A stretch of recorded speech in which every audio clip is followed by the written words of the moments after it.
cleft along a large chamber that stretches some distance into darkness. You see several holes carved into the various walls, and you see several short, armor-clad figures all holding pikes up towards you, and one robed fellow with a pair of other robed individuals beside him. And it's always robes for some reason, isn't it? But you notice the center robed individual has a steel breastplate and a small short sword at his side, and as he lowers his hood backwards somewhat to reveal a pair of small pointed ears and a set of whiskers on a pallid face of dusky skin. So it's kind of like he's a light gray, if you will. He's a light gray skin tone. And he's very weathered. You can see many crevices and canyons under his eyes. And he's old, very old. As he's sitting there in his stature, still standing proud in the breastplate. And on the breastplate, I wanted to say there's an engraving. The engraving of what you see to be, you know what? Religion or history, your call. Make a roll now. Roll on your phones now. 20, Renzo. The most ancient sigil of the Cloudspires. What the Cloudspires Kingdom's original crest was when handed down by the Council of Worms. Before Saxburgs. Before Saxburgs, before Ethburgs, before, I haven't gone that far back. So how did it change hands exactly? Peaceful or non-peaceful? This determines whether I shoot people. It's no, it's it was originally it was people wanted to be more independent, and the council granted it, and so the sigil changed to represent more influence by the elves, which was actually what it was. We'll get into the to give a brief history. I suppose humans were seen as like those not loathsome rodents, but Yeah, we are. but they're just there, whatever, they're doing their thing. Breathe like rats. Alright. So there must be a dragon in So, one sec, long and short, we'll say, Why the fuck would you have such a big gate for such little people?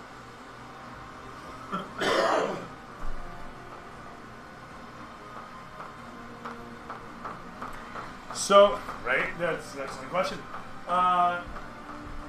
The little people with the pikes all surround, and in the center the one fellow with the breastplate looks upon you as he lowers back the robe, and he looks towards, and goes like this. The one fellow opens a book in the end that he has in his hands, and dips a quill into some ink on his belt, and prepares to write something as he looks towards you. He's much younger fellow. And the old fellow looks at you and says, welcome. Welcome to the belly of the volcano. Not quite. But it is odd to see you here all the same. I assume you headed towards the belly, sent by the city, the royal suite, the family. And he speaks, you can see that he's like keeping himself in check. He wants to kind of babble, he's like energetic for an old dude even. He's like very bouncing back and forth, like speaking like a quick Shatner, if you will. I'm reloading my gun. Okay. One of the guards kind of steps closer towards you, and he's like got the pike, and he's eyeballing you, and a couple other ones come towards as well. There's got to be like 30 guys here. I'm like, troll 45, eh? You like? He looks I show over. him it. He kind of steps backwards, gives it a wry smile, and he gives a nod and steps backwards a little more. But then he gets serious again, right? Like he's okay, but. Give him the nod. Camera pans along to show the old dude and says, do you have a crest? Do they see me hanging from the top of the gate? Sorry? Do they see me hanging from the top of the gate? Oh, are you still on the fucking gate? Yeah, I didn't Oh get no, that. the gate, sorry, the gate retracts Yeah, he downwards. said it went downward. The metal bars go with The it? metal bar's down, Okay. right? Then yes, I would be on And the it. door's Okay. still shut though. And the doors rise up. Okay. Yeah. And we have not entered yet. And you're standing on the other side. Like, if we come in, please. We need to get to the center of the volcano, so... I simply need a crest that demonstrates your allegiance. I show him my diplomatic papers. Yeah, I show him this. He takes the papers and he opens them up. Council of Worms.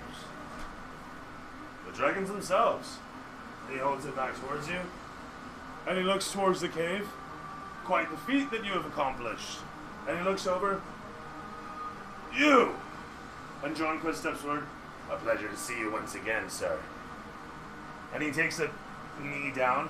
And the old guy says, oh, pleasure to see somebody with manners. Oh, rise, sorry. please, rise, paladin. We, No necessary feat as such. The feat you have bestowed upon our city should keep us well for the next few weeks, that we can now utilize the front area once again. The cannons have been down for quite... Oh, come in, I suppose. If John Quist is with you, then this is all for naught. Guards, at ease. And the guards, like, some of them back up, and the one guy, yes, so... 12:45? Oh yeah, pull back out. Like, As the old man turns around, welcome. This is and he thinks about it for a moment. In the common tongue, the skinned under. And he kind of like lets it go and keeps going. And John Quist looks back. Scarred earth, skinned under. Different translations. I look back to, fuck, well, what's your name? Thoracic. I think that translates into the taint. My I know experience. this is not good. So with that, the camera fades to black and fades up from. It shows you guys in...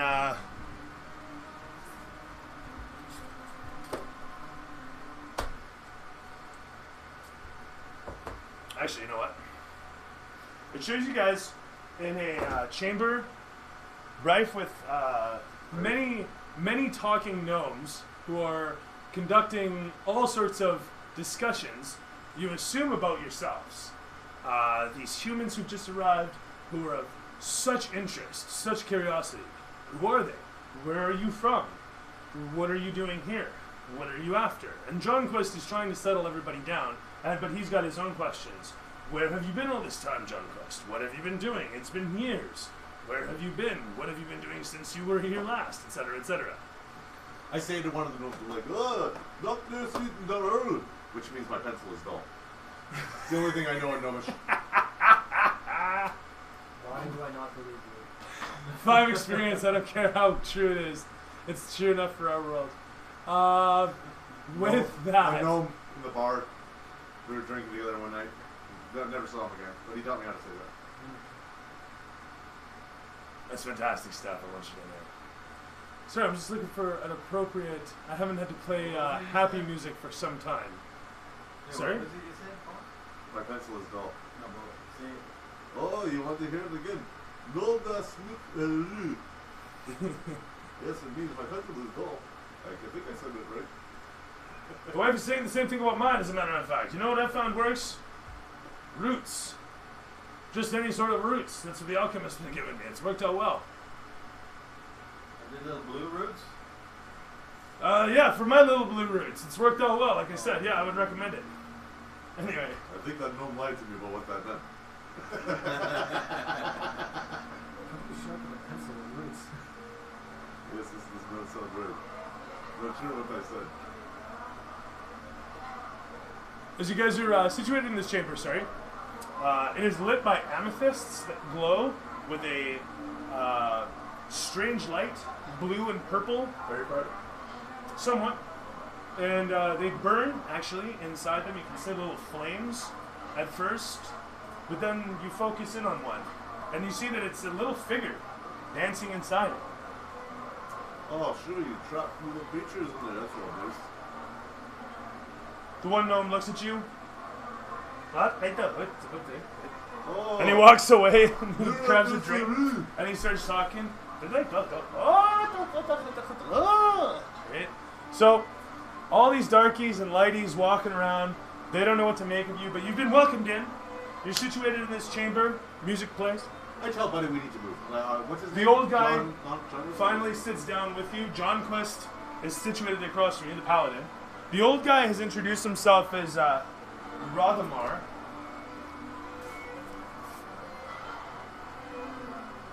He's actually just known as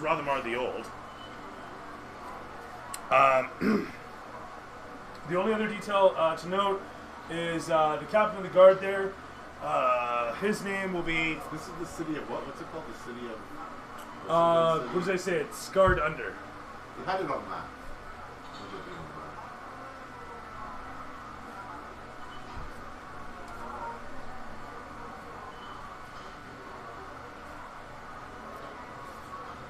Rothamar the Old, lead gnome, I tell you, I don't know what this paladin. I'll tell you. and Gets me to go to the creature. I thought that was the lead of a paladin. Gil Rostern. Is what he did. That's not very paladinly. Gil Rostern is the head of the guard.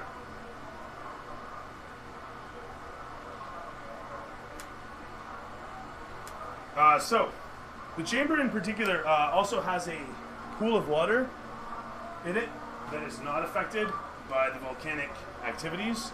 Every so often there's still the odd shake, but it's not so bad over here. As I said, the chamber is dimly lit by a purple glow that resonates all around.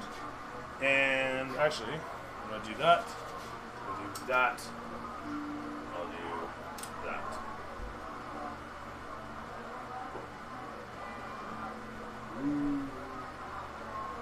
That's important stuff.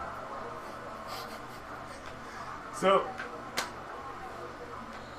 sorry, Rothamar finally sits down with you and says, I apologize for the wait. I am quite busy, as you might imagine. It is interesting to see that there are such as yourselves here, as I mentioned earlier, and I am curious how we can help. I'm assuming it is to reach the belly of the volcano, such that you may quell whatever evil might be residing there. I can give you insights. I have these research pieces, if they are to be of assistance. But I wish to hear of you what it is that you believe to be the issue, how you can solve what's at hand. Where are we right now? You're currently in a rather posh, opulent little, like a posh watering hole, if you will. And the, I suppose, city that we've seen so far looks fine. The city that you've seen so far looked, yeah, quite literally, pretty well off. Are there any fountains? There's a pool of water as well as water to be had if you want it. I want to go bathe. Oh, yeah, okay. Yeah, get this So do you want to raise this to the guy? Like, you want to say this to Rothamar? No, he's just gonna go jump.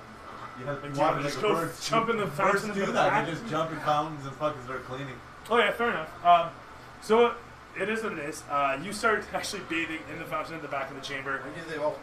Climbing in, you splash water around. A couple of the deep gnomes start bitching about this almost immediately. Hey, go to that! And they start running away from you in a flurry. They create a larger circle, and they quickly settle down after that. Actually, as you watch this happen, it's pretty comical how quick it happens and is over. You watch as there's a massive uproar, and you don't pay any attention to it. You're just like doing your thing. There's a massive uproar. They move. Everybody quiets down. They just complain about it, do it, and it's done. And you're like, whoa. And Rothamar doesn't pay a single mind to it at all, and continues in on what you guys are talking about. Your city looks well. And so it should, until of course the belly of the beast rises up such that it burns us out. No problem with wars in the past pursuit. Not so much so. I would imagine that it was some problem for the surface. We had the odd one come towards us. We tried to infract upon and had no success there. We simply aren't armed for it. We did manage to find some of their artifacts. There was a ship that crashed into a canyon some distance away. So there's no wars down the road? None, unless you want to count corpses. Sometimes. But they didn't attack the city. You haven't answered my question. You're situated in my city. I would appreciate it. We're going down the road. Yes, that's obvious enough. You didn't come down here because of the weather. We're going to turn off your volcano. We appreciate that. Do tell how. Who set you to the task? A combination of the Council of Worms, my Lord Saxford, and The royal family? yes. We're help to help. Is Dayton still the leader of the royal family? And you know that Dayton is the grandfather of the current prince, or the father of the now the now recently deceased king.